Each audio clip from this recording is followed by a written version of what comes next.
Monsieur Pierre Douat, docteur en médecine, qui a sorti en janvier 2017 un ouvrage aux éditions Marsan sur tout ce que vous auriez voulu savoir sur la France et que l'on vous a caché.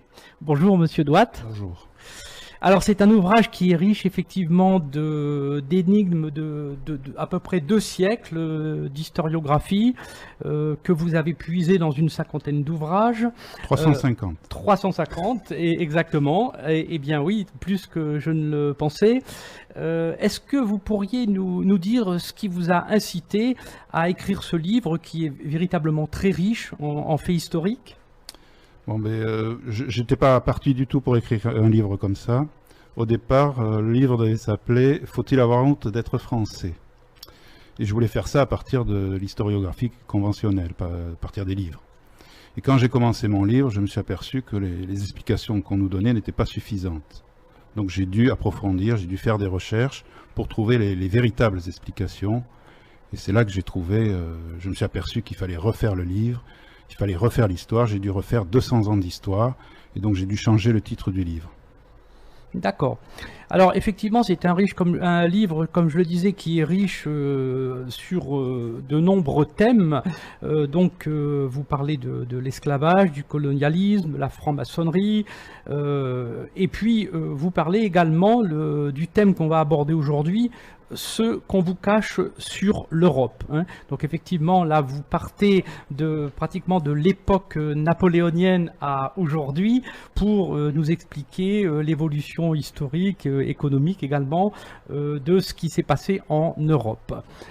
Alors, effectivement, si on part de l'époque napoléonienne, c'est effectivement intéressant parce que on se rend compte que certains parallèles peuvent être faits par rapport au libre-échange ou par rapport au protectionnisme, et vous expliquez dans votre ouvrage que dans ces années, début d'année 1800, les Anglais avaient exigé de la France un protectionnisme et que... Non, le libre-échange. Le libre-échange, pardon, au contraire, Napoléon voulait, lui, au contraire, s'orienter sur un protectionnisme à la française qui a permis finalement de développer le secteur industriel de la France.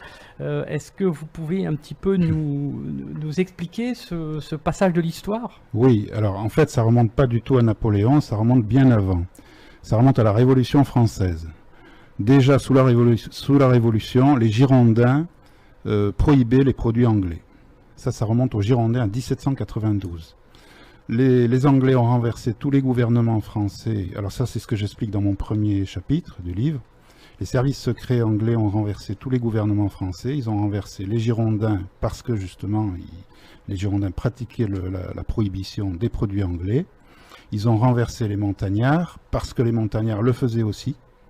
Ils ont renversé le directoire parce que le directoire le faisait aussi.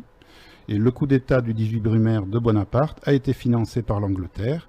J'ai le nom du banquier, c'était le banquier Perregaux, qui était un agent de l'Angleterre et qui a financé le coup d'État.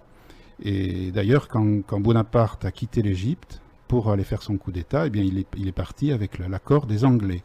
Ça a été négocié avec l'amiral Sidney Smith, qui a négocié le départ de Bonaparte pour aller faire le coup d'État en France. Parce que les Anglais espéraient avoir un traité de libre-échange avec Bonaparte. Ils espéraient, donc ils ont aidé Bonaparte à faire son coup d'État. Et lorsque Bonaparte a fait son coup d'État, eh bien, les Anglais ont été déçus parce que Bonaparte a continué à prohiber les produits anglais. Donc les Anglais ont proposé le traité de libre-échange à Bonaparte, qu'il a refusé. Il a refusé le traité de libre-échange, et c'est ça qui a déclenché la guerre avec les Anglais. Et donc les Anglais ont financé la coalition contre la France, Et on dit toujours que c'est Bonaparte qui a déclenché la guerre, c'est pas vrai, ce sont les Anglais. Ce sont les Anglais qui ont commis les premières provocations parce qu'il n'y avait pas de traité de libre-échange. Et c'est pour ça que Bonaparte a eu la guerre pendant 15 ans avec les Anglais, à cause du protectionnisme qui était, enfin, de la prohibition des produits anglais. Et en 1806, ce qui s'est passé, c'est que les Anglais ont organisé un blocus des côtes françaises. C'est-à-dire les navires anglais sont allés bloquer les côtes françaises jusqu'en Allemagne, jusque sur les côtes allemandes, pour empêcher les bateaux français de quitter le territoire français. Et c'est là que Bonaparte enfin, c'était Napoléon, il était empereur à cette époque-là. Napoléon a répliqué en faisant le blocus continental. Alors qu'est-ce que c'était que le blocus continental? C'était que les navires anglais étaient interdits de côtes françaises. Ils étaient interdits d'accoster sur les côtes françaises. Donc toutes les côtes françaises ont été bloquées, et toutes les côtes, non seulement les françaises, mais toutes les côtes européennes, c'est-à-dire jusqu'à la Russie. Jusqu'à la Russie et jusqu'à l'Espagne, jusqu'en Italie, toute la Méditerranée a été interdite aux navires anglais. Donc c'est une espèce de protectionnisme qui a été pratiqué par Bonaparte et qui finalement a été très bénéfique. Tout à fait. Alors d'ailleurs, vous l'indiquez dans votre ouvrage, c'est que vous dites que finalement, ce protectionnisme a contribué au développement de l'industrie française. Donc vous avez probablement appuyé cette remarque sur des documents qui ont été mis en votre possession. Oui, tout à fait, oui. Oui. Et moi, je m'interrogeais de savoir en fait si aujourd'hui on pourrait faire un parallèle entre ce libre-échange le libre-échangisme qui nous est imposé, et puis ce protectionnisme intelligent qui est prôné par certains personnages politiques, et de savoir si on pourrait aujourd'hui avoir le même effet de levier sur la réindustrialisation de notre pays, qui souffre effectivement d'une désertification industrielle depuis quand même déjà au moins 2 décennies. Oui, je voulais d'abord donner des détails parce que je n'ai pas fini mon explication. Le blocus continental a permis non seulement à la France de se développer. Il faut savoir qu'à l'époque, l'industrie, c'était essentiellement le textile. L'essentiel de l'industrie, c'était le textile, et l'industrie textile française a quadruplé en quelques années, grâce au blocus. Le blocus n'a duré que 4 ans. Eh bien, l'industrie textile a quadruplé en 4 ans. C'est assez extraordinaire. En effet. Et il y a tous les autres pays, l'Espagne, la Belgique, l'Allemagne, est devenue une puissance industrielle à cette époque. C'est à ce moment-là que l'Allemagne s'est éveillée. L'Espagne aussi, la Belgique aussi, tous ces pays doivent beaucoup au blocus de Napoléon. Et même les États-Unis.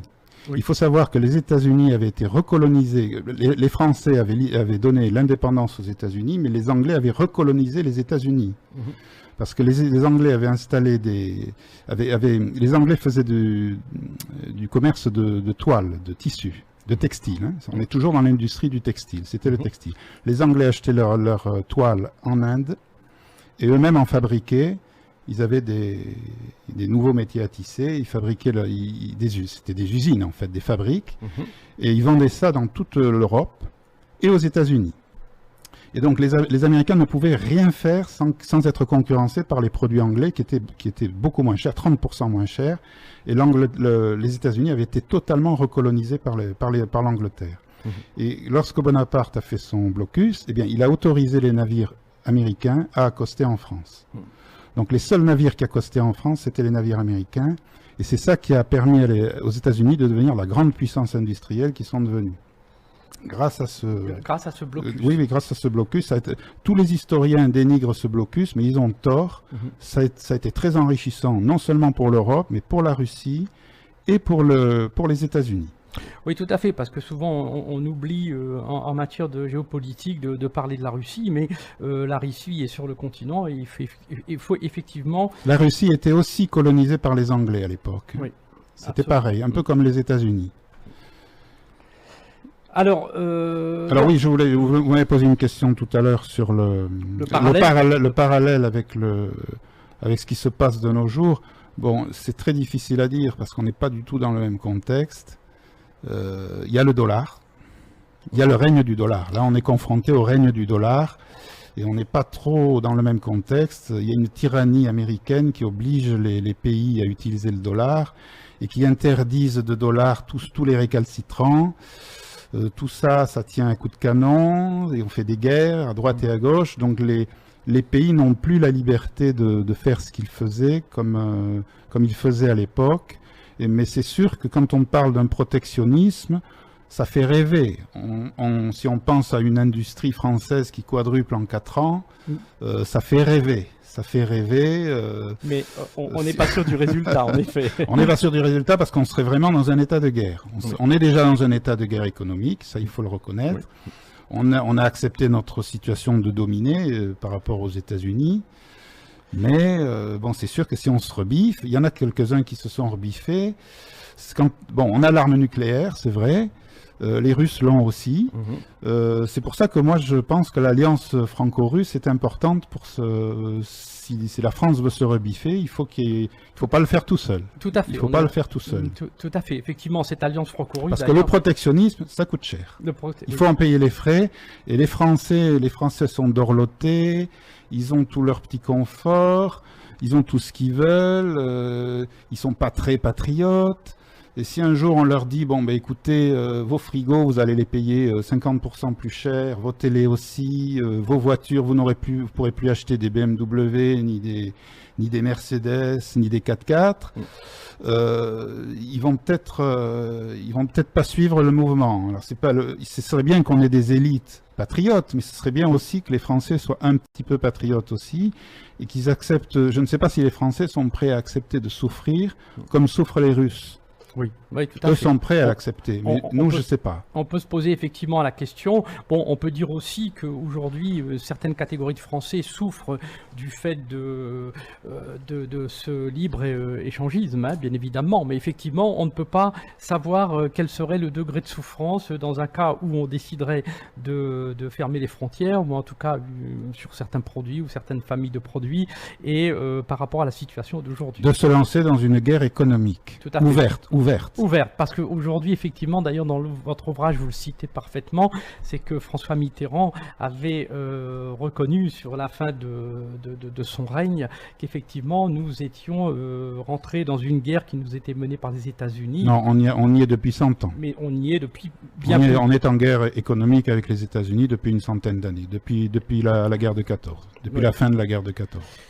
Sauf que François Mitterrand, effectivement, ne l'a reconnu que sur la fin de son règne, hein, tout à fait. Oui, disons c'était pas un historien, Mitterrand, c'était un littéraire. De Gaulle était historien. Oui. De Gaulle le savait, De Gaulle l'a dit dans ses mémoires. Oui. Mais Mitterrand était un littéraire, alors lui, il a parlé de ce qu'il a vécu. Oui. En fait, bien évidemment, le président Mitterrand avait été conseiller à l'époque de Maastricht, hein, donc a-t-il été mal conseillé? Et il était président à l'époque. A-t-il mal apprécié la situation? Ou était-il préoccupé par la réunification des deux Allemagnes? Voilà, en tout cas, c'est l'histoire. Hein, voilà, Mitterrand, oui, vous voulez qu'on parle de Maastricht? On peut parler de Maastricht parce qu'effectivement, ça fait partie des grands sujets qui jalonnent votre ouvrage. Oui, alors si on parle de Maastricht, on ne peut pas parler de Maastricht si on ne parle pas de l'acte unique européen en 86. L'acte unique européen, ça a été un coup d'État. Ça a été un coup d'État. Hein. Personne n'a vu, mais c'était un coup d'État qui a été fait par la Commission européenne.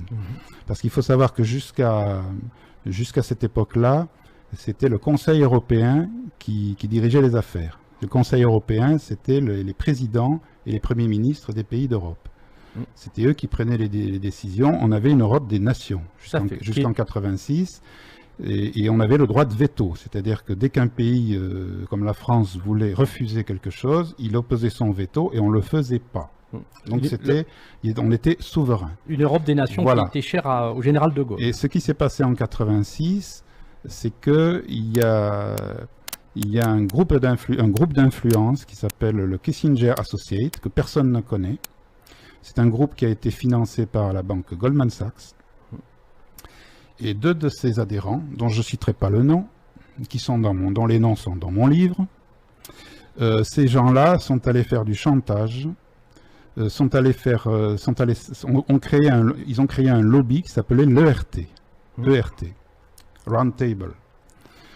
C'est un lobby industriel européen, d'industriels européens qui sont allés faire du chantage auprès des dirigeants européens, en exigeant justement qu'ils cèdent leur pouvoir à la Commission européenne, en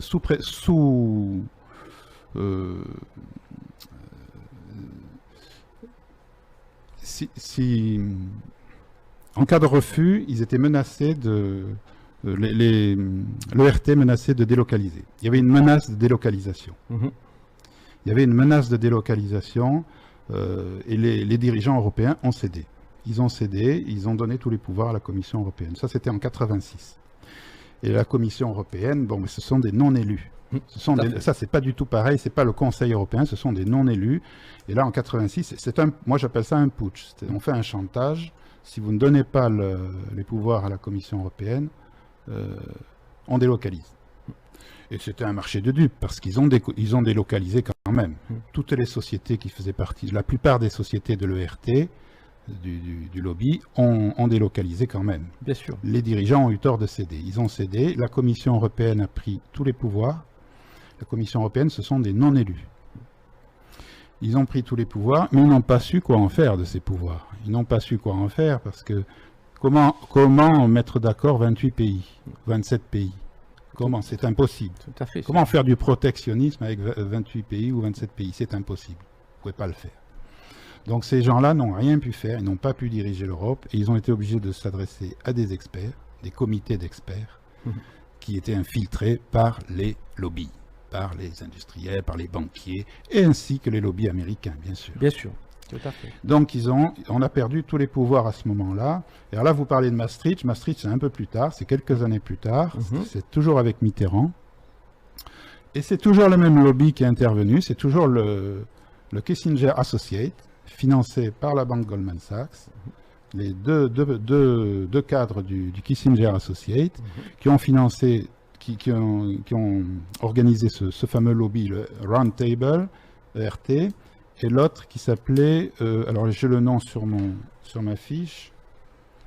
Effectivement, vous citez les deux noms dans votre ouvrage. Voilà, il y a l'autre lobby, c'est je ne sais plus. Bon, c'est pas grave. Ces deux lobbies, c'était des lobbies qui militaient pour la monnaie unique. Tout à fait. Ils ont été, la Roundtable existe encore, le RT, mais l'autre a disparu. C'est un lobby qui a été créé uniquement pour faire accepter Maastricht.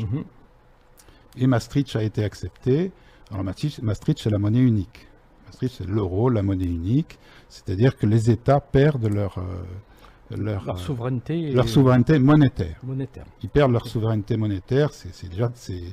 C'est au moins aussi grave que l'acte unique européen, peut-être même plus. Enfin, moi, je dirais que c'est moins grave parce que l'acte unique européen, on a perdu les pouvoirs, on a perdu la souveraineté. À Maastricht, on a perdu la souveraineté monétaire. C'est très grave aussi. Oui, tout à fait. Et puis la souveraineté monétaire, donc perdre la maîtrise de sa monnaie, c'est effectivement perdre la possibilité d'ajuster les taux de change entre les différents pays. Et puis il ne faut pas oublier aussi qu'une monnaie doit refléter la santé économique d'un pays. Et quand on perd la possibilité de faire les ajustements, effectivement, ça pose voilà, le nom du lobby que j'ai oublié tout à l'heure, c'est l'AUME. Voilà, c'est ça. Vous citez AUME, je ne vous dirai pas ce que ça veut dire, mais M c'est monétaire, et puis après Union monétaire européenne. Ouais, ça veut dire. Voilà. Alors justement, puisqu'on évoque l'euro, vous évoquez dans votre ouvrage également une monnaie quasi-européenne qui avait été créée par Bonaparte en 1803 et qui a duré, je crois, 62 années. Est-ce qu'on peut dire que c'était en fait un peu un euro avant l'heure, ou ce qu'on appelle le franc germinal? Voilà, c'était le franc or. Là, on touche au problème de l'or, l'étalon or. C'était le franc or. Ça, c'est la politique française. Ça, c'est vraiment une politique franco-française. L'étalon or. C'est-à-dire que pendant la Révolution, il y avait eu l'assignat. L'assignat qui avait été introduit par les Anglais en France et qui avait ruiné notre économie. À mon avis, il a été introduit exprès pour ça. Et par des agents anglais d'ailleurs. Et bon, le directoire a tout de suite s'est aperçu que c'était ruineux et qu'il fallait arrêter tout ça. Donc ça a pris fin à peu près, je crois, à la fin du directoire. Et c'est Bonaparte qui a créé le franc germinal, qui était un franc or. C'est le fameux Napoléon. Vous savez, la pièce de 20 francs de Napoléon, 20 francs or. Pas franc-or, tout à fait. Donc c'est une pièce qui a été, à l'époque de Napoléon, on l'a trouvée en Italie, on l'a trouvée en France, on l'a trouvée en Belgique, dans tous les pays qui étaient occupés par qui étaient annexés par la France. Mhm. Mais c'est une pièce qui s'est diffusée un peu dans l'Europe entière par la suite. À partir de 1830, elle s'est diffusée. Cette pièce est diffusée dans beaucoup de pays européens, en Roumanie, en Serbie, je crois en Autriche, et même en Amérique du Sud. Même en Suisse aussi, même en Amérique du Sud, au Brésil, au Pérou, en Argentine. Je n'ai pas tous les noms, mais au total, à son apogée, cette monnaie a rassemblé 50 pays.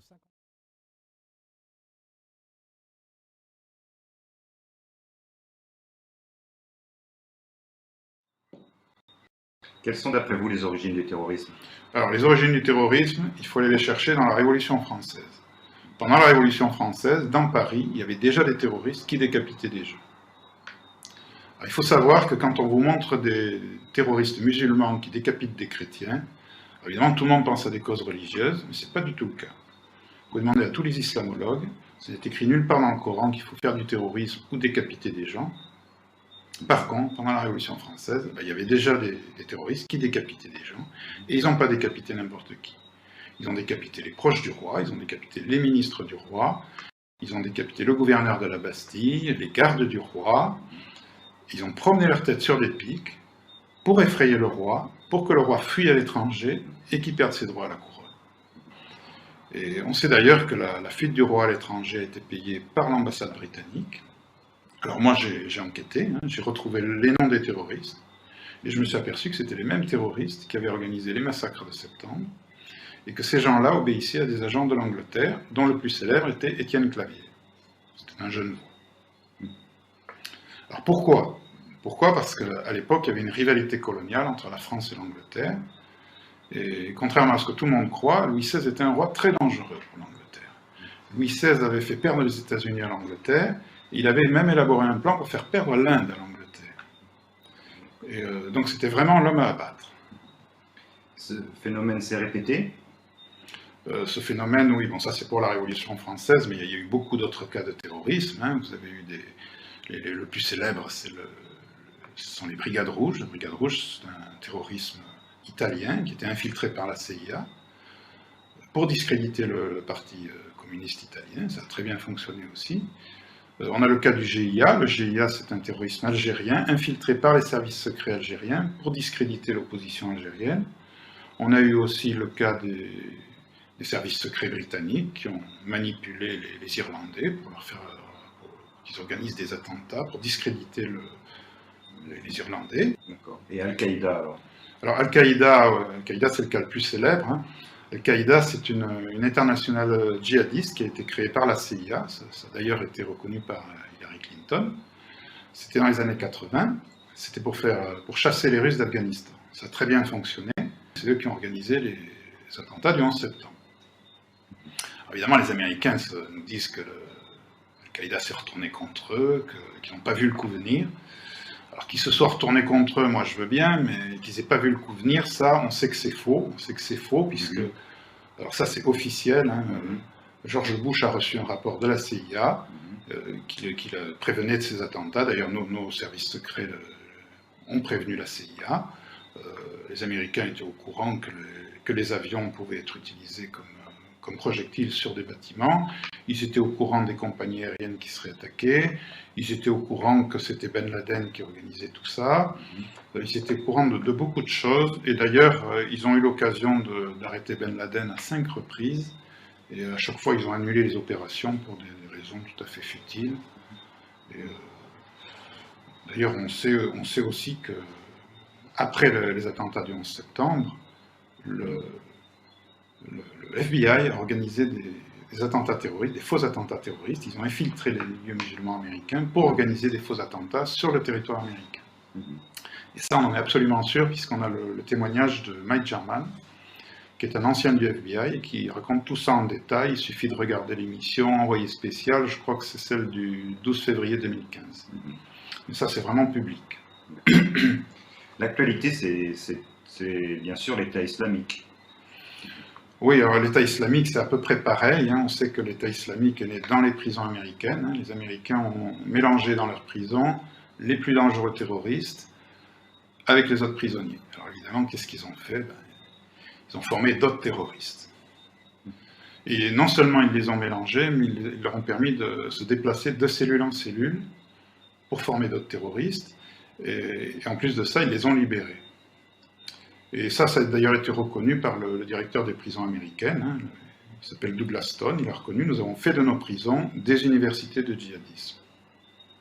Alors tout ceci n'a pas été fait par hasard, puisqu'on a aussi retrouvé un rapport de la NIC, c'est un rapport de 2004, qui montre que dès 2004, la NIC avait déjà prévu l'extension du terrorisme dans la région et la création d'un État islamique. Donc quand les Américains ont créé ces écoles de djihadisme, ils savaient très bien comment ça finirait. Quelles sont, à votre avis, les raisons de ce type de stratégie mortifère? Alors, ces stratégies, bon, les causes sont toujours économiques, si vous voulez. Pour Al-Qaïda, bon, on a bien vu que ça a servi à envahir l'Afghanistan. L'Afghanistan, c'était pour sécuriser un oléoduc. Ça a servi aussi à envahir l'Irak. Bon, l'Irak, bon, tout le monde parle du pétrole, mais l'Irak, à mon avis, c'est surtout par rapport au dollar, parce que Saddam Hussein vendait son pétrole en euros. Et tout le monde sait bien que le dollar ne tient que par le pétrole. Et évidemment, si Saddam commence à vendre son pétrole en euros, là, ça va faire chuter le dollar, et c'est la fin du dollar. Donc c'était inadmissible.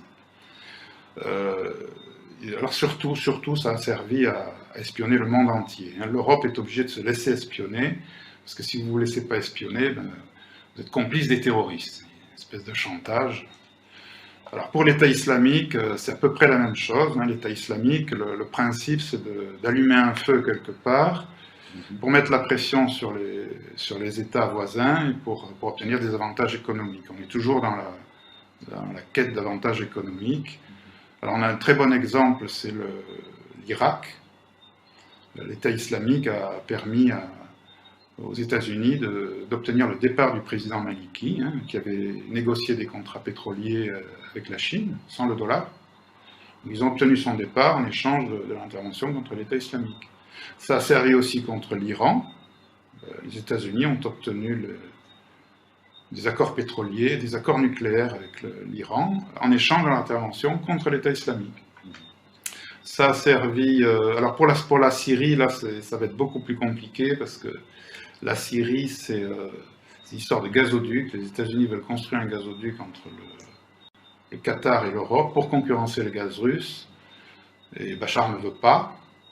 Et là, ça va être beaucoup plus compliqué, parce que là, les Russes ne vont pas se laisser faire, il y a leurs intérêts économiques qui sont en jeu, donc l'affaire n'est pas jouée. Si vous voulez, c'est un peu comme si moi, j'allumais un feu en bas de chez vous, et puis après je sonne à la porte pour « Monsieur, si vous ne payez pas, j'éteins pas l'incendie. » Évidemment, vous payez, c'est normal. Ce sont des méthodes mafieuses. Quelles sont vos sources pour ces accusations graves? La méthode mafieuse, c'est surtout c'est une guerre économique, si vous voulez. C'est une guerre économique où tous les coups sont permis. C'est ça qu'il faut comprendre. Alors, mes sources. Dans mon livre, je cite 350 ouvrages. Je cite 350 ouvrages qui sont essentiellement soit des ouvrages de mémorialistes, c'est-à-dire des témoignages, soit des travaux d'historiens. J'ai remarqué que la plupart des historiens se concentrent sur une seule période ou sur un seul personnage, mais qui n'ont pas la vue d'ensemble.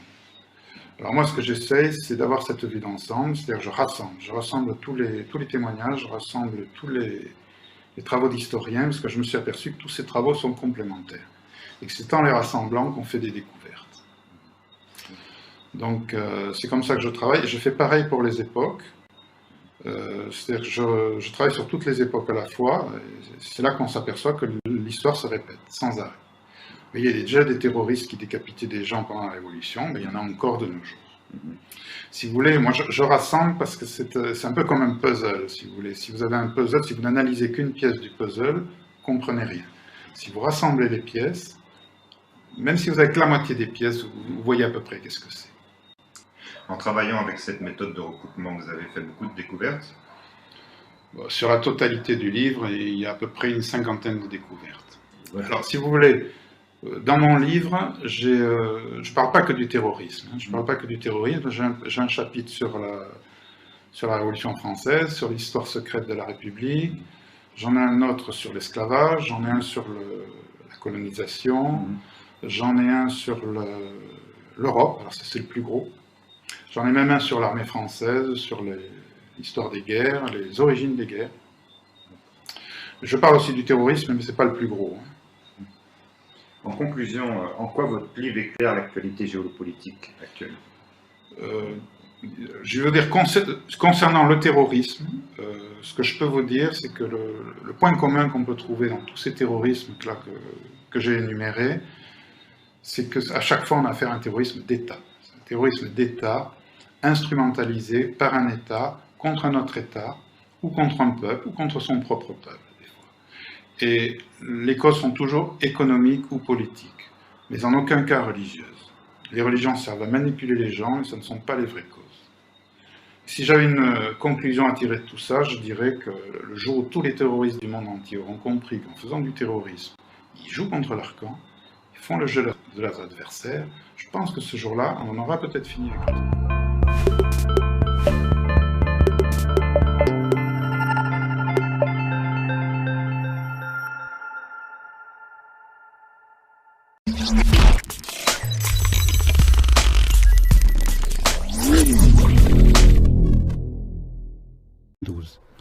Les Anglais ont renversé tous les gouvernements français. Alors ça, c'est ce que j'explique dans mon premier chapitre du livre. Les services secrets anglais ont renversé tous les gouvernements français. Ils ont renversé les Girondins parce que justement, les Girondins pratiquaient la prohibition des produits anglais. Ils ont renversé les montagnards parce que les montagnards le faisaient aussi. Ils ont renversé le Directoire parce que le Directoire le faisait aussi. Et le coup d'État du 18 Brumaire de Bonaparte a été financé par l'Angleterre. J'ai le nom du banquier, c'était le banquier Perregaux, qui était un agent de l'Angleterre et qui a financé le coup d'État. Et d'ailleurs, quand Bonaparte a quitté l'Égypte pour aller faire son coup d'État, eh bien, il est parti avec l'accord des Anglais. Ça a été négocié avec l'amiral Sidney Smith, qui a négocié le départ de Bonaparte pour aller faire le coup d'État en France. Parce que les Anglais espéraient avoir un traité de libre-échange avec Bonaparte.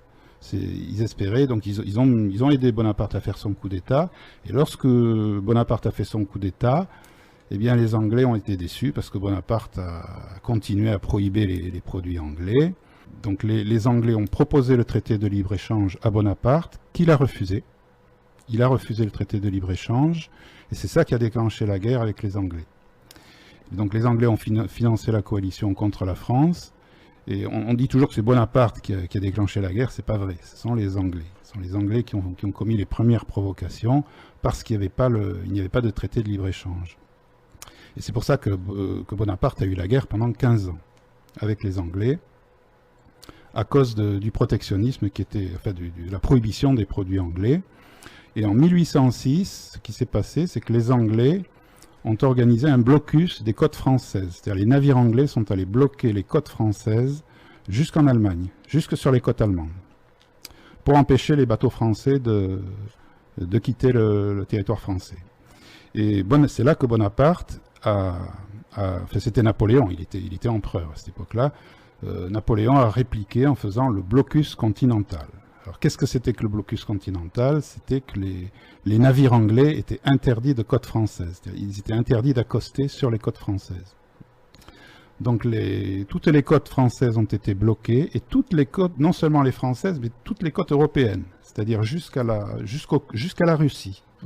Jusqu'à la Russie et jusqu'à l'Espagne, jusqu'en Italie, toute la Méditerranée a été interdite aux navires anglais.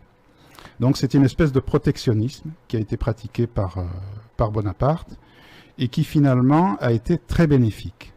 Tout à fait. Alors d'ailleurs, vous l'indiquez dans votre ouvrage, c'est que vous dites que finalement, ce protectionnisme a contribué au développement de l'industrie française. Donc vous avez probablement appuyé cette remarque sur des documents qui ont été mis en votre possession. Oui, tout à fait. Oui. Oui. Et moi, je m'interrogeais de savoir en fait si aujourd'hui on pourrait faire un parallèle entre ce libre-échange qui nous est, ou le libre-échangisme qui nous est imposé, et puis ce protectionnisme intelligent qui est prôné par certains personnages politiques, et de savoir si on pourrait aujourd'hui avoir le même effet de levier sur la réindustrialisation de notre pays qui souffre effectivement d'une désertification industrielle depuis quand même déjà au moins 2 décennies. Oui, je voulais d'abord donner des détails parce que je n'ai pas fini mon explication. Le blocus continental a permis non seulement à la France de se développer, il faut savoir qu'à l'époque, la production, l'industrie, c'était essentiellement le textile. L'essentiel de l'industrie, c'était le textile, et l'industrie textile française a quadruplé en quelques années, grâce au blocus. Le blocus n'a duré que 4 ans. Eh bien, l'industrie textile a quadruplé en 4 ans. C'est assez extraordinaire.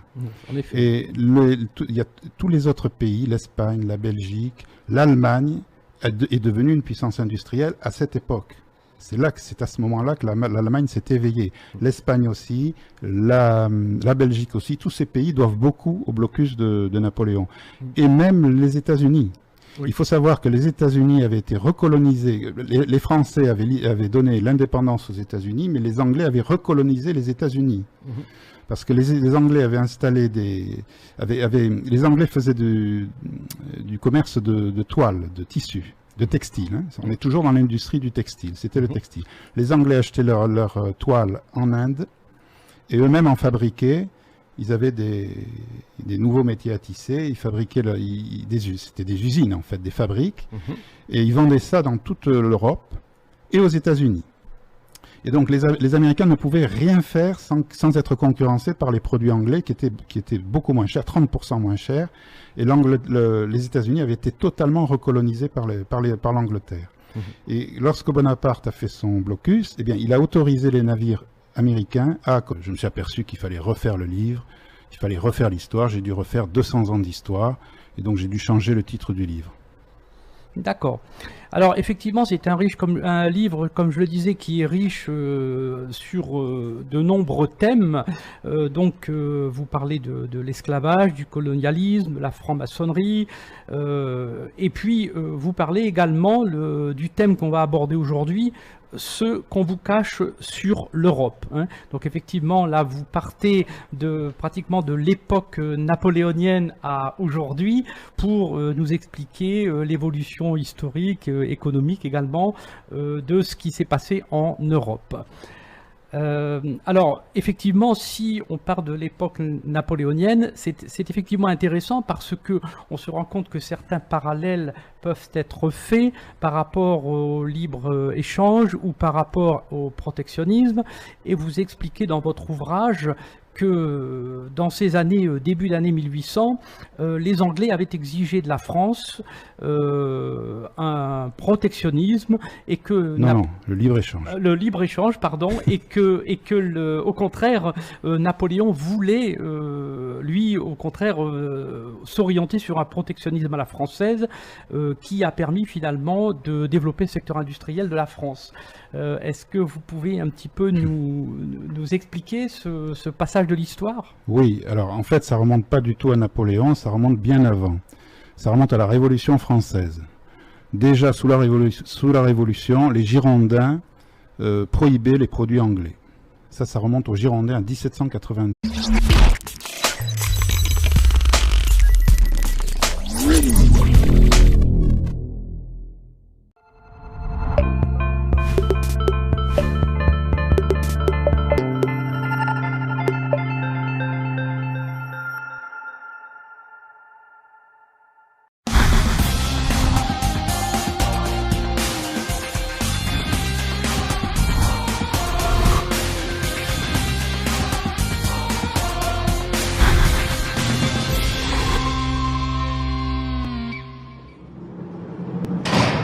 Monsieur Pierre Douat, docteur en médecine, qui a sorti en janvier 2017 un ouvrage aux éditions Marsan sur tout ce que vous auriez voulu savoir sur la France et que l'on vous a caché. Bonjour Monsieur Douat. Bonjour. Alors c'est un ouvrage qui est riche effectivement d'énigmes de à peu près 2 siècles d'historiographie que vous avez puisé dans une cinquantaine d'ouvrages. 350. 350, exactement. Et bien oui, plus que je ne le pensais. Est-ce que vous pourriez nous dire ce qui vous a incité à écrire ce livre qui est véritablement très riche en faits historiques? Bon, j'étais pas parti du tout pour écrire un livre comme ça. Au départ, le livre devait s'appeler « Faut-il avoir honte d'être français ?» Et je voulais faire ça à partir de l'historiographie conventionnelle, pas à partir des livres. Et quand j'ai commencé mon livre, je me suis aperçu que les explications qu'on nous donnait n'étaient pas suffisantes. Donc j'ai dû approfondir, j'ai dû faire des recherches pour trouver les véritables explications. Et c'est là que j'ai trouvé